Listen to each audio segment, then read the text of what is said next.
Now, I had a technical problem with the camera, but we were up to page 2. We were looking at Leviticus chapter 16 and the sin offering, and we'd gone through how sin was dealt with, and we're up to where we say, first the high priest sought atonement for himself and for his household, verse 6, and for the office, verse 11 to 14. Just let's read verse 6. And Aaron shall offer his bullock of the sin offering, which is for himself, and make an atonement for himself and for his house. Now for his household, his house, it means for the Aaronic priesthood. And also for the office, verse 11, and Aaron shall bring the bullock of the sin offering which is for himself, and shall make an atonement for himself and for his house, and shall kill the bullock of the sin offering which is for himself. And this is what he'll do. And I want you to get a picture of this in your mind, because this is it. This is the ceremony of the Day of Atonement. And he shall take a censer full of burning coals of fire from off the altar before the Lord, and his hands full of sweet incense, beaten very small, and bring it within the veil. And he shall put the incense upon the fire before the Lord, that the cloud of incense may cover the mercy seat that is upon the testimony, that he die not. And he shall take of the blood of the bullock, and sprinkle it with his finger upon the mercy seat eastward, and before the mercy seat shall he sprinkle of the blood with his finger 7 times. Then shall he kill the goat of the sin offering that is for the people. All right, so here we've got what actually happens. And we'll go back to verse 11, and we'll run through this process of atonement, how atonement was to be achieved. And we'll look at it and we'll get a picture in our mind. So verse 11, and Aaron shall bring the bullock of the sin offering which is for himself, and so he kills it. He killed the bullock, verse 11, and he took of its blood. Now, he killed the bullock out beside the brazen altar, and then he cut its throat, and as it bled, he had a bowl, and he filled the bowl with the blood. And then the rest of the blood was poured out beside the altar. But he had this bowl of blood, and so he had that in his hand. And you say, oh yeah, all right, well that's not much of a problem. But verse 12, and he shall take a censer full of burning coals of fire from off the altar before the Lord. Now, that's different. He's got the bowl of blood, and he's got to carry that in his left hand. But he's also, on his left arm, he's got the censer. Now remember, he's put on his clothes, his special clothes, to go in, and he's got the bells on his garment, and each time he moves, the garment swings this way and that way, and the bells give off their tinkling sound. And so he's got the bowl of blood in his hand, and now on his arm, hanging on his left arm, he's got a censer. Now what's a censer? Well, it's a cylindrical container, was made out of gold. It had an outside container with holes in it, fairly big holes, and then an inside container that fits inside it with little holes like mesh. And off the altar, the brazen altar, he would scoop up coals, hot burning coals, and he put them in the censer, and then he puts the censer on his arm. It hangs with a handle over his arm, and so it's on his arm, and as he swings it, the air goes through it, and the coals flare up and become fire, and then they die down if he lets it go still. And so he's killed the bullock, he's got the blood in a bowl, and so that's quite difficult. He's got to carry that bowl. On his arm he's got the censer, so he's got to swing the censer and not tip the blood out, right? And not only that, he has to go into the holy place first of all, and he takes a handful of sweet incense off the altar of incense. Now, that means that he's got a handful of this, like, it's beaten very small. It's like sort of Johnson's baby powder, very fine. And he takes a handful of it. So he's got that hand full of incense that he can't spill. This hand, he's got the bowl and he's got the censer on it. And he's got to go into the Holy of Holies where the Ark of the Covenant was. And so he comes to the veil and he's got to get through the veil. Now remember, we talked about the veil. It was from the roof to the floor and from wall to wall, and it was really thick and heavy and hard to get through. And so he would have to wrestle with the veil. He would have to push into it and not burn himself, not burn the place down, not spill the blood, not spill the incense. So he would struggle, wrestle with the veil. He only does this once a year. And he would eventually push the veil aside on one end and be able to get round the veil. And so then he would be in the Holy of Holies, right, where the ark was, the Ark of the Covenant, covered by the mercy seat. The mercy seat is the place where propitiation is to be made. Now, what's propitiation? It's the satisfaction of the righteous demands of a holy God. So let's see what he did to make propitiation. There was the mercy seat. It was guarded by the cherubim, the angels, and he went alone once a year in fear of his life and with his heart prepared to meet his judge, because his judge was the Almighty God. And we know that when people tried to do this when they shouldn't have, fire came out and devoured them. And so you can imagine the high priest did some very careful preparing of his heart and afflicting his soul before he went into the Holy of Holies once a year like this to make the atonement. When he moved, the bells on his clothes rang, they tinkled, they made this noise, quite a loud noise actually, and the people who were in the temple court listened in hushed awe to see if he would come out alive again. If the bells stopped ringing, there was a rope, a cord, tied onto his leg, onto his ankle, to pull his dead body out. When he went through him, he took with him a censer of burning coals that's hanging on his arm.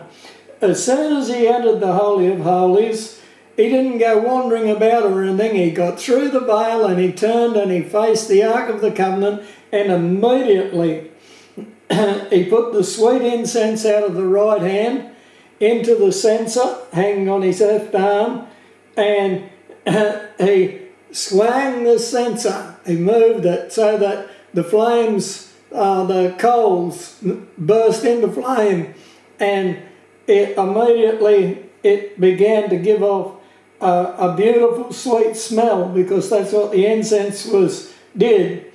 And it also gave off thick smoke, white sort of smoke, as it burnt, and it filled the Holy of Holies totally and completely. As he stood there swinging the censer, the smoke would billow out of the censer, and because it was a confined space, it would fill it all, covering everything in it with thick smoke.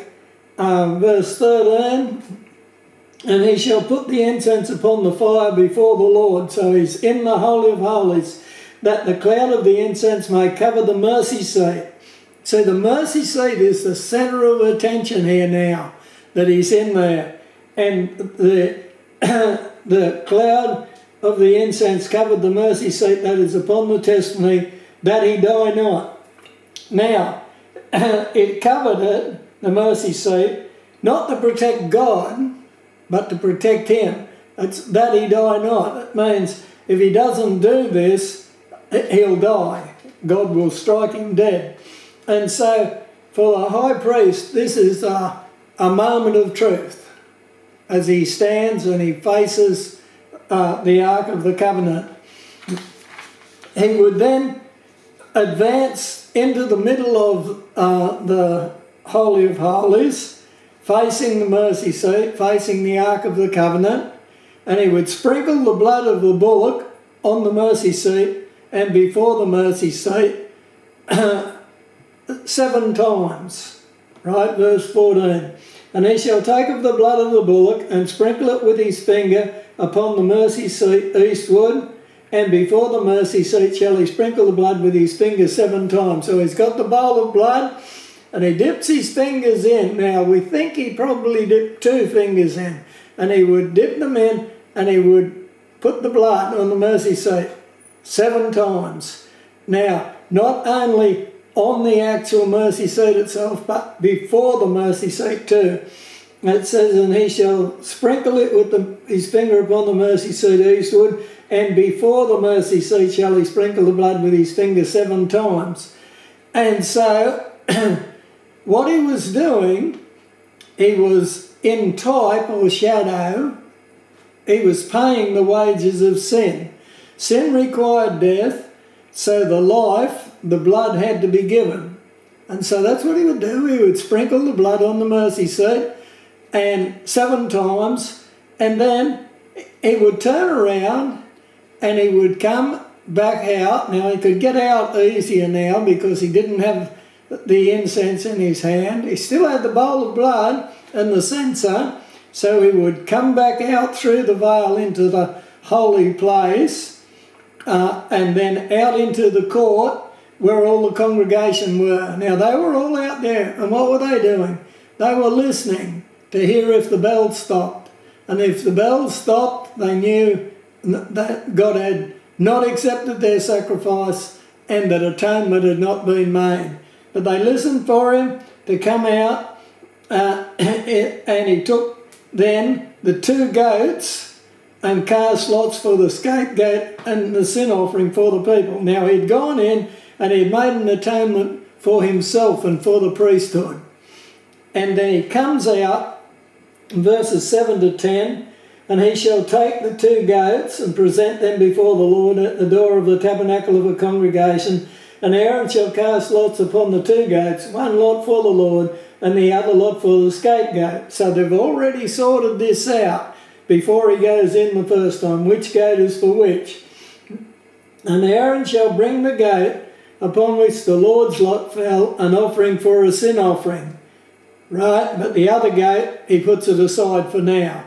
And so he comes out into the tabernacle court. He's made the atonement for himself. Now, that's a simple sort of a thing he's done, but we'll talk a lot more about it as we go on. We'll just get the mechanics of it worked out now. And he takes the 2 goats, and he takes the scapegoat, and he puts the scapegoat aside for later. And then he takes the sin offering for the people. And then he sacrifices the sin offering for the people, the goat. And as he did with the bullock's blood, he puts the blood in a bowl. Now, you say, he got 2 bowls now. Well, no, he hasn't. He's left the bowl of the bullock's blood in the holy place, not in the Holy of Holies, in the holy place. We'll just read 15 to 19. Then shall he kill the goat of the sin offering, that is for the people, and bring his blood within the veil, and do with that blood as he did with the blood of the bullock, and sprinkle it upon the mercy seat and before the mercy seat. And he shall make an atonement for the holy place because of the uncleanness of the children of Israel and because of their transgressions in all their sins. And so shall he do for the tabernacle of the congregation that remaineth among them in the midst of their uncleanness. And there shall be no man in the tabernacle of the congregation while he goeth in to make an atonement in the holy place until he come out and have made an atonement for himself and for his household and for all the congregation of Israel. And he shall go out unto the altar that is before the Lord and make an atonement for it. And he shall take of the blood of the bullock and of the blood of the goat and put it upon the horns of the altar round about. And he shall sprinkle of the blood upon it with his finger 7 times and cleanse it and hallow it from the uncleanness of the children of Israel. So he's been in once, and then he comes out he sacrifices the goat for the congregation, the sin offering, and then he goes back in and he wrestles with the veil again. He does the whole thing again into the Holy of Holies, and it does exactly what he did before. This time, however, it was for the congregation. Now, he couldn't do it for the congregation until he'd done it for himself. And this shows us that he himself was not the one who was to come, who was to be the final answer to the problem, the need for atonement, to provide the satisfaction of the righteous demands of a holy God. He had to come and sacrifice for himself first, and then he had to come year after year after year. Each time he went in, year after year, he would see the blood on the mercy seat from the year before and the year before and the year before, and he would know that there had to be more to it than this. Right, the people waited in the court in great awe, anticipation and fear for him to come out. And all this took quite a long time. On the Day of Atonement, we think that the whole of the sacrificial thing that was done, the different sacrifices and everything, would have taken probably up to 6 hours. And so there was a lot of standing and waiting to see what was going to happen. Every ear strained to hear the tinkling of the bells on his holy garments. And so he would come out again, and there would be a collective sigh of relief that God had accepted their sacrifice and atonement had been made. So having made atonement for himself, for his office, for the priesthood, and for the congregation, he then came out of the Holy of Holies into the holy place, and then he made an atonement for it and everything that was in it. And then he came out into the court and he made an atonement for the furniture of the court, for the brazen altar. And then when he came out into the court, he performed the ceremony of the scapegoat. And you say, well, what's this scapegoat business? Well, we'll see, verses 20 to 22. And when he had made an end of reconciling the holy place, in other words, he had made an atonement for everything, and the tabernacle of the congregation and the altar, he shall bring the live goat. This is the one that they cast the lots on, and they picked this one for the scapegoat, and they put him aside till now. And Aaron shall lay both his hands upon the head of the live goat, and confess over him all the iniquities of the children of Israel, and all their transgressions in all their sins, putting them upon the head of the goat, and shall send him away by the hand of a fit man into the wilderness, and the goat shall bear upon him all their iniquities into a land not inhabited, and he shall let the goat go into the wilderness. Right, so he came out into the court, and he performed the ceremony of the scapegoat. He confessed the sins of the people while laying his hands upon the head of the live goat, thus imputing the sins to the goat. That was the idea. The goat was then placed in the hands of a fit man. Now, it doesn't mean a man who was fit to run a long distance or anything. It was a man who was suitable, a man who was the right man to do the job. And that man was carefully chosen before the ceremony started, and he was chosen. He would have been one of the priesthood, and he was chosen for that special job. And so the goat was then placed in the hands of a fit man who took it away, bearing in type the sins of the people into the wilderness, never to be remembered again by God. Now, this is an interesting thing here when we look at it. Back then they had goats, and goats were very common, and all the different families had flocks of goats. And a goat, particularly in the Middle East, the type of goats they had, when a goat was born, he would always come back to that place where he was born if he could. He would stay there. He would be territorial, we call it. He lived in that particular area. And with these goats, if you took them away from the area where they were, far enough away so they were totally lost, they would just wander and wander and wander. They would never find home and they would never settle anywhere. They would just be as if they were totally lost, gone forever.